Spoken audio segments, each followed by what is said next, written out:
అపోస్తుల కార్యములు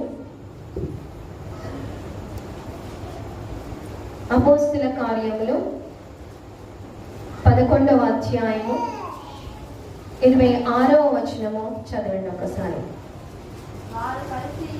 వారు కలిసి ఒక సంవత్సరం అంతయు సంఘములో ఉండి బహుజనులకు వాక్యములు బోధించిరి.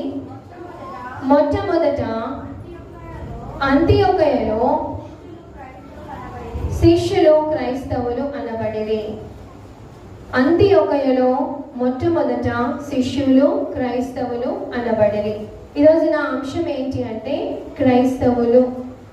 క్రైస్తవులు ఎన్ని రకాలుగా ఉన్నారు, క్రైస్తవులను వాక్యము ఎన్ని రకాలుగా విభజించింది, మనము ఏ వర్గానికి చెందిన వారమో వాక్యపు వెలుగులో ఈరోజు మనల్ని మనము పరీక్షించుకుందాం. అసలు క్రైస్తవులు అంటే ఎవరన్నా ఇక్కడ వాక్యంలో?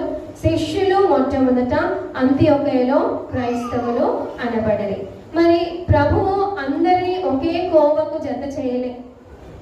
వారి వారి క్రియలను బట్టి ఒక్కొక్క వర్గానికి ప్రభు వారిని విభజించడము జరిగింది. మన ధ్యానాంశము క్రైస్తవ్యంలో ఎన్ని రకాలు ఉన్నాయి, మనం ఏ రకానికి చెందిన వారమో మనల్ని మనము పరీక్షించుకోవాలి. మొదటి రకం ఏంటి అంటే లోకానుసారమైన క్రైస్తవులు. ఏంటి మొదటి రకము? లోకానుసారమైన క్రైస్తవులు.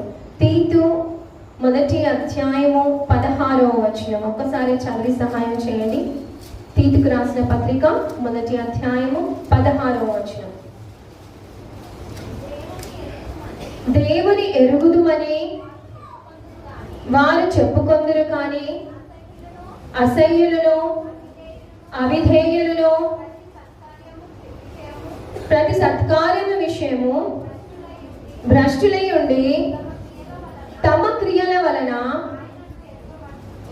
ఆయనను ఎరగమన్నట్టున్నారు. మొదటి వర్గం ఏంటి అంటే వారు క్రైస్తవులమని చెప్పుకునే వారే కానీ వారి క్రియల వలన ఎలా ఉన్నారంట? యేసు ప్రభు ఎవరో మాకు తెలియదు, మేము ఎరుగము అన్నట్టే ఉన్నారు.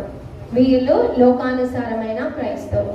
వీళ్ళ క్రైస్తవులే, క్రైస్తవులు కాదని కాదు, మందిరానికి వచ్చే క్రైస్తవులే, బాప్టిస్మం ఉందా అంటే బాప్టిస్మం కూడా తీసుకున్న క్రైస్తవులే, సంఘానికి వచ్చే క్రైస్తవులే, కానీ లోకంలో కూడా పేరుగాంచిన క్రైస్తవులు అన్నమాట.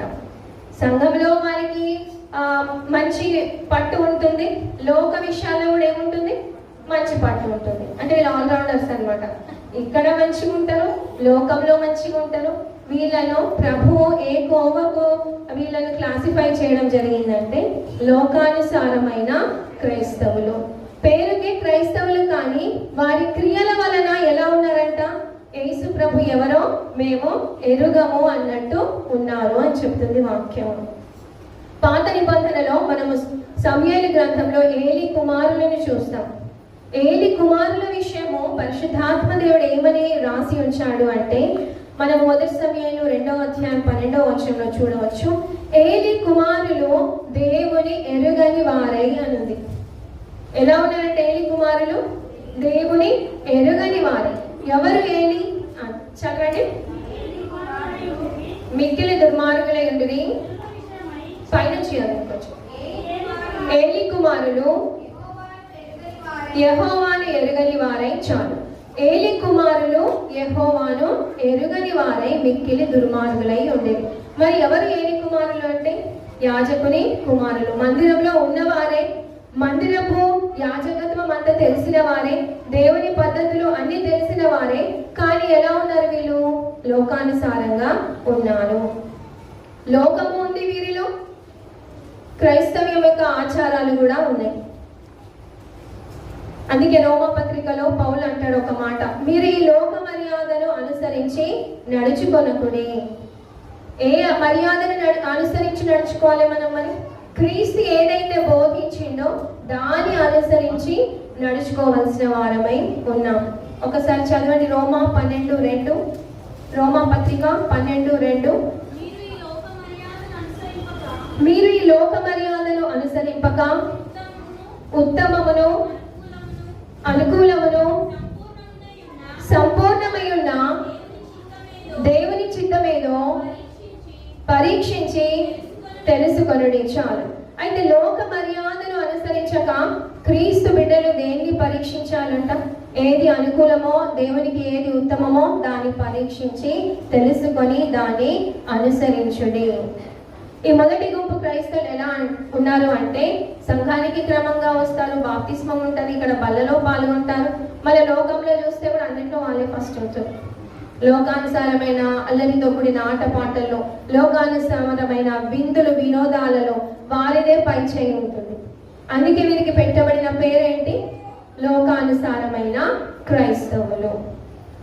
అయితే మనము పై పైన ఆశీర్వాదాలు చూసి ఏమనుకుంటామంటే ఇదే ఆశీర్వాదం అనుకుంటాం.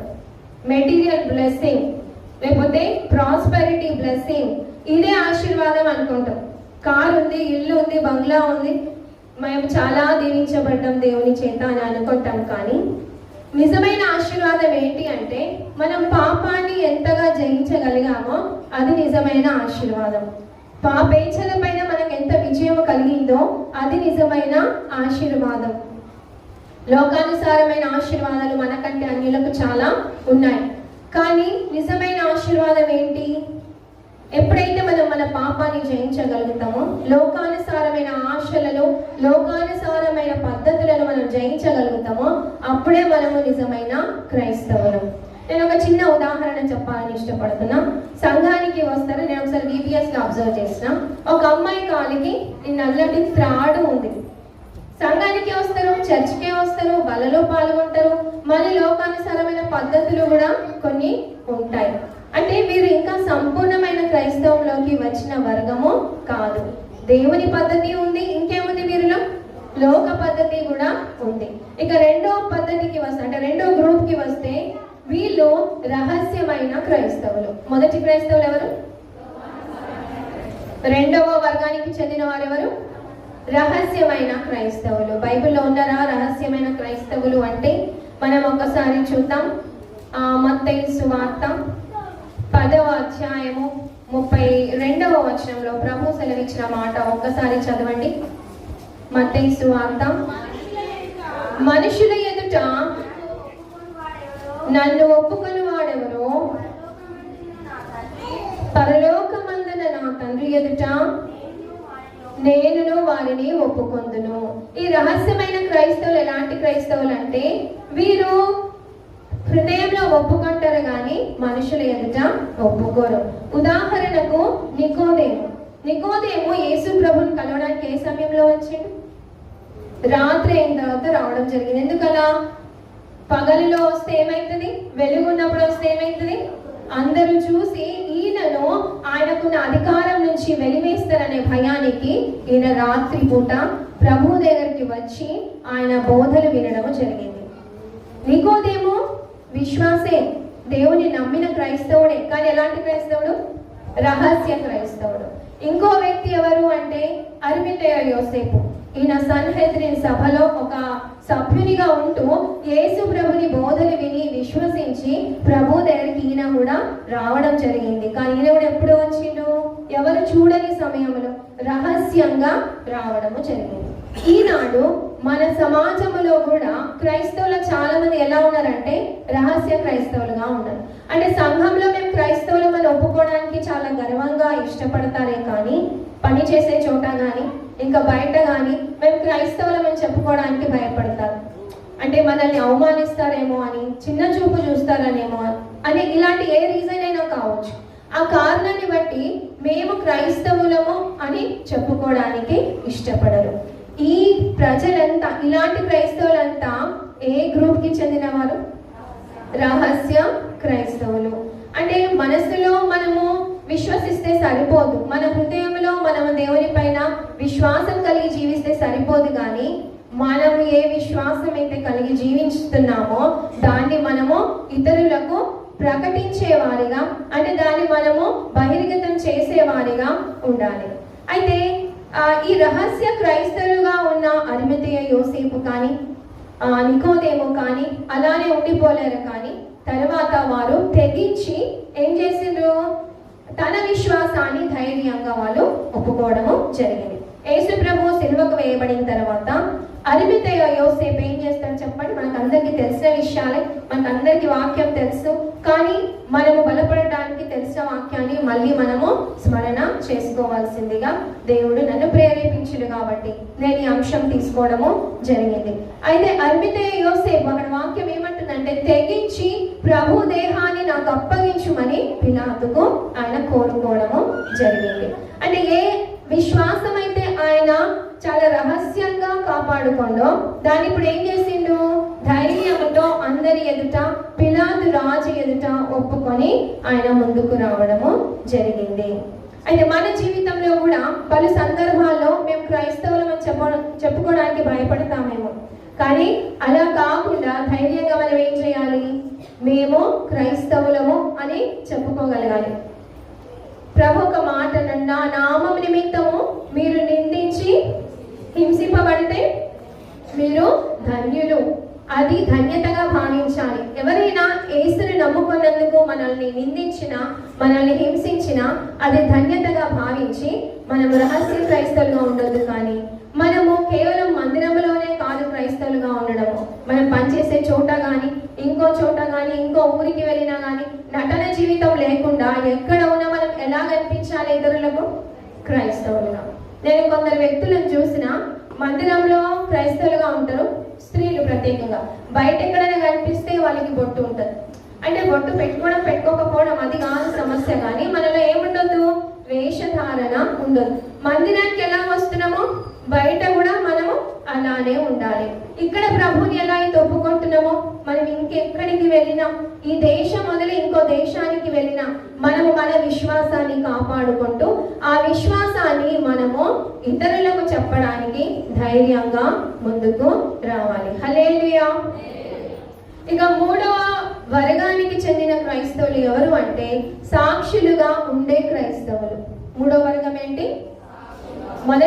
మొదటి రకం ఏంటి? రెండవ రకము రహస్య క్రైస్తవులు. మూడో రకం ఎవరంటే సాక్షులుగా ఉండే క్రైస్తవులు.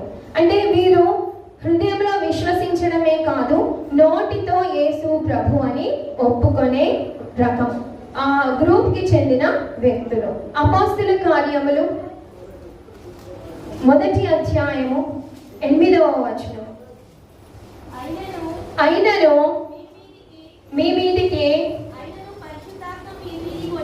వచ్చినప్పుడు మీరు శక్తి నొందెదరు కనుక మీరు యెరూషలేములోను, యూదయ, సమరయ, భూదిగంతముల వరకును నాకు సాక్షులై యుందురు. ఇక్కడ పరిశుద్ధాత్మ దేవుడు రాయించిన వాక్యం ఏమిటి అంటే, మీరు పరిశుద్ధాత్మ శక్తిని పొందుకున్నప్పుడు మీరు యూదయ, సమరయ, మిగతా దేశాలన్నింటిలో కూడా ఎలా ఉంటారు? మీరు నాకు సాక్షులై ఉంటారు. ఎవరికి సాక్షులై ఉండాలి? యేసు ప్రభువుకు సాక్షులై ఉండాలి. సాక్షులై ఉండాలంటే మనకు తెలిసింది ఏంటంటే, సంఘంలో నిలబడి ఒక 5 నిమిషాలు సాక్ష్యం చెప్పడము, లేకపోతే ఒక అర్ధగంట వాక్యం చెప్పడము, ఇది కాదు సాక్ష్యం అంటే. భూది గంటముల వరకు ఎలా ఉండాలి? మనము సాక్షులుగా ఉండాలి. మందిరంలో సాక్ష్యం ఏమైతే ఉందో బయట కూడా మనకు అదే సాక్ష్యము ఉండాలి. ఇక్కడ ఎంత భక్తిగా కూర్చుంటున్నామో మనము పనిచేసే ఆఫీస్లో కానీ, పనిచేసే చోట కానీ, స్కూల్కి వెళ్ళే చోట కానీ, కాలేజ్ పిల్లలైతే కాలేజ్లో అయినా కానీ ఎట్లుండాలి? యేసు ప్రభువుకు సాక్షులుగా ఉండాలి. ఎలా ఉండగలుగుతారు సాక్షులు? మరి నేను ఒక చిన్న ఎగ్జాంపుల్ చెప్తాను. కాలేజ్ పిల్లలు, మీరు మీ ఫ్రెండ్స్ మిమ్మల్ని సినిమాకి రమ్మన్నారు అనుకోండి. అప్పుడు కాలేజ్ పిల్లలు ఏం చెప్పాలి? మేము సినిమాలు చూడము అని చెప్పాలి. దీని ద్వారా ఇండైరెక్ట్ గా మనం ఏం చెప్తున్నాము? మన సాక్ష్యాన్ని మనం బయలుపరుస్తున్నాం. కానీ వాళ్ళకంటే ముందే మనమే సినిమా పాటలు పాడడం, లేకపోతే సినిమా స్టోరీలు మనమే చెప్పడము, ఇలా జరిగితే మనం ఏమైనా సాక్ష్యము చెప్తున్నామా? క్రీస్తు బిడ్డలుగా మన సాక్ష్యం ఏమైనా నిలబడుతుందా? సంఘంలోనేమో మంచి సాక్ష్యం ఉంది, చక్కగా పాటలు పాడతాం, ఆరాధన చేస్తాం, వాక్యాలు చెప్తాం, వింటాం. కానీ అవన్నీ ఎలా అయిపోతున్నాయి అంటే విని విడిచిపెట్టడం. ఆచరణలో మన మీద వాక్యం ఒకటి కూడా ఆచరణలో పెట్టే స్థితిలో మనము లేని స్థితిలో ఉండిపోతున్నాం. అయితే అందుకే రోమీలకు రాసిన పత్రిక 1వ అధ్యాయము 16వ వచనంలో పౌలు భక్తుడు చెప్పే మాట ఏంటంటే, సువార్తను గురించి నేను సిగ్గుపడువాడను కాను. ఒక్కసారి చదవండి. రోమీలకు రాసిన పత్రిక 1వ అధ్యాయము 16వ వచనం. సువార్తను గురించి నేను సిగ్గుపడువాడను కాను. చాలు, అందరం కలిసి చెప్తాం ఈ మాట. సువార్తను గురించి నేను సిగ్గుపడువాడను కాను. సువార్త అంటే మనకు తెలిసింది ఏంటంటే మైకు పట్టుకొని చర్చిలో వాక్యం చెప్పడమే సువార్త అనుకుంటాం. కానీ ఇంతకు మించిన సువార్త ఏంటంటే అనుదినం అనుక్షణం మనము ఒక సువార్త పత్రికగా జీవించడమే సువార్త. కుటుంబంలో కనిపించాలి ఈ సువార్త, మనం పనిచేసే చోట కనిపించాలి ఈ సువార్త. చూసేవారు మనల్ని చూసి ఎవరిని గుర్తుపట్టాలి? యేసు ప్రభును గుర్తుపట్టాలి. అది సువార్త. అయితే ఈ 3వ వర్గానికి చెందిన క్రైస్తవులు సాక్షులుగా ఉండే క్రైస్తవులు. ఎక్కడ ఉన్నా మనము మన ప్రభు నామాన్ని ఒప్పుకునే స్థితిలో ఉండాలి, భయపడకుండా ధైర్యంగా. ఈ మధ్య మనకు గేమ్స్ జరిగినాయి కదా, క్రికెట్, జమీమా ఇంకా సంజు శాంసన్, వీళ్ళంతా ధైర్యంగా ఒప్పుకున్నారు కదా అందరి ఎదుట ప్రపంచానికి తెలిసేటట్టు. మరి మన ప్రభు మన జీవితాలు ఎన్నో మేలు చేస్తారు కదా, మరి ఒక్క మేలన్నా మీ తోటి అంటే మీ తోటి వ్యక్తులతో, అది స్కూల్ కానీ కాలేజ్ కానీ వర్కింగ్ ప్లేస్ కానీ లేకపోతే ఇంటి పక్కన ఉన్న పొరుగు వారు కానీ వారితో పంచుకోవడానికి మనం ఇష్టపడుతున్నామా? అనుక్షణం అనునిత్యం ఎన్నో మేలులు పొందుతున్న మనము సాక్షులుగా ఉండకుండా మౌనంగా ఉంటున్నాం కదా. కీర్తనలో ఒక మాట ఉంటుంది, మనము మౌనంగా ఉండక ఏం చేయాలంట? ప్రభువును స్తుతించాలి, ప్రభువుకు సాక్షులుగా ఉండాలి. ఎవరైనా మనకు ఒక్క మాట అన్నారనుకోండి, కోపం వస్తేప్పుడు మనం మౌనంగా ఉంటామా? ఉండం కదా. అప్పుడు ఎలా అయితే మనము మాట్లాడతామో అంతకంటే మించి మనం దేవుని సువార్త చెప్పడానికి తెగింపు కలిగి ఉండాలి. ఎక్కడ అవకాశం దొరికితే అక్కడ మన సాక్ష్యం చెప్పడానికి మనము సిద్ధంగా ఉండాలి. ఇక 4వ వర్గానికి చెందిన వ్యక్తులు ఎవరు అంటే క్రియలతో కూడిన క్రైస్తవులు. ఫస్ట్ వన్ ఎవరు? సెకండ్ వన్ రహస్య క్రైస్తవులు. థర్డ్ సాక్షులుగా ఉండే క్రైస్తవులు. ఫోర్త్ వన్ క్రియలతో కూడిన క్రైస్తవులు.